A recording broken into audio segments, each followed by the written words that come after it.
Task Force SAFE ay nagkaroon ng motu proprio na pag-aksyon dito sa kaso nito si Attorney Sia ng Pasig City, isa sa mga kandidato sa pagkakongresista. Alamin natin kung ano pang mga hakbang nila dyan. May balita si Bombo Isa Cotoner. Nag-file ngayong araw ang Task Force SAFE o ang Safeguarding Against Fear and Exclusion in Elections sa pangunguna ni Atty. Sonia Bea V. Lozada ng petition for disqualification laban kay Atty. Christian Sia dahil sa posibleng paglabag niya sa anti-discrimination policy at fair campaigning guidelines ng poll body. Si Sia ang nagpahayag ng mga di kaaya-ayang pananalita sa kanyang campaign activity patungkol sa mga single parents at sinundan niya rin ito ng body-shaming remarks sa kanyang staff.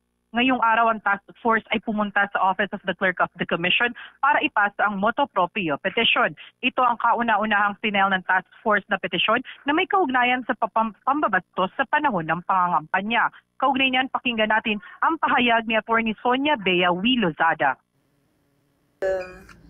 The Task Force on Safeguarding Against Fear and Exclusion in Elections, or Task Force SAFE, has filed its first petition for disqualification against candidate Christian Sia, who is a candidate for the member House of Representatives for the Lone District of Pasig City. So this is today, April 16.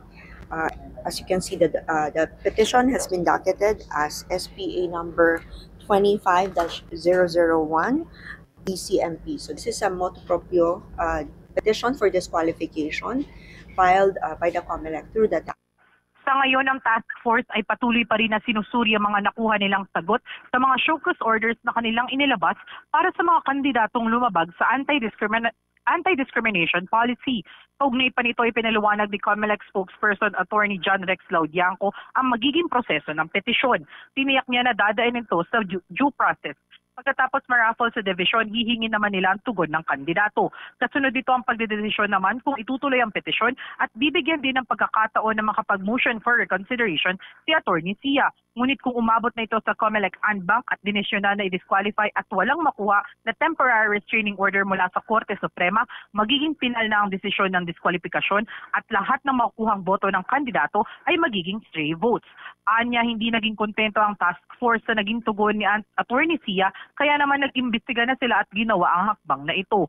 Kaugnay niyan, pakinggan natin ang magpapaliwanag ni COMELEC spokesperson Atty. John Rex Laudianco. Kita po ng task force may nakitang paglabag, hindi lamang dun sa resolution 11-116, pati na rin dun sa 11-127, kundi mismo dun sa batas, yung sinasite po nila kanina, section 261E ng Omnibus Election Code. Specifically, yung pong batas na yan, yung provision na yan, nagsasabing pinagbabawal yung mga threats, intimidation at discrimination dito po sa kampanyahan. Commitment po ni Chairman Garcia, hanggat maaari tatapusin nila lahat ng disqualification cases bago maghalalan. Pero alam naman po natin, may proseso pang isa.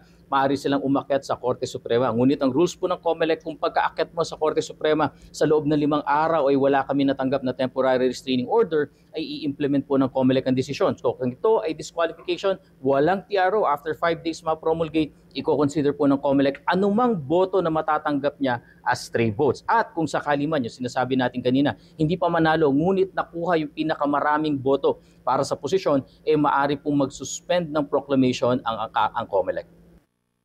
Samantala, patuloy naman ang pagpapaalala ni Laudianco sa mga kandidato na ang hakbang na ito ay pagpapakita ng commitment ng poll body na agaran nilang aaksyonan ang sinumang lalabag pagdating sa pagdidiskrimina sa panahon ng pangangampanya. At ang lahat ng kaso na may kaugnayan sa anti-discrimination ay sisikapin na matapos bago ang halalan.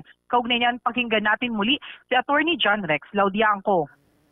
Simple lamang po, una, sumunod po sa lahat ng COMELEC rules and regulations, sumunod sa election laws dahil kita niyo naman po mangyayari. Kung hindi ko po kayo masasampahan ng petition for disqualification, maari pa po itong manganak at magtuloy sa pagsasampa ng kasong kriminal, election offense, kasong kriminal na maari magdulot ng inyong pagkakakulong, bukod pa sa perpetual disqualification, bukod pa sa pagkakatanggal ng karapatang bumoto. Ikalawa, yung pinapatupad po ng dalawang resolutions na nabanggit, 11-116, 11-127, Umiiral po na batas yan. Magna Carta for Women, Safe Spaces Act, laban sa discrimination. Ito po dapat sinusunod, may election man o wala, campaign period man o hindi. So bilang mamamayang Pilipino po, dapat iginagalang at sinusunod natin ito. At pangatlo, kayo po ay nanliligaw ng aming boto, either maging congressman o mambabatas, taga-akda ng batas. Bilang mayor, vice mayor, governor at vice governor, tagapagpatupad ng batas. Ipakita nyo naman po sa amin, marunong kayong sumunod at marunong kayong gumalang sa umiiral na batas, hindi lamang po yung sa panghalalan.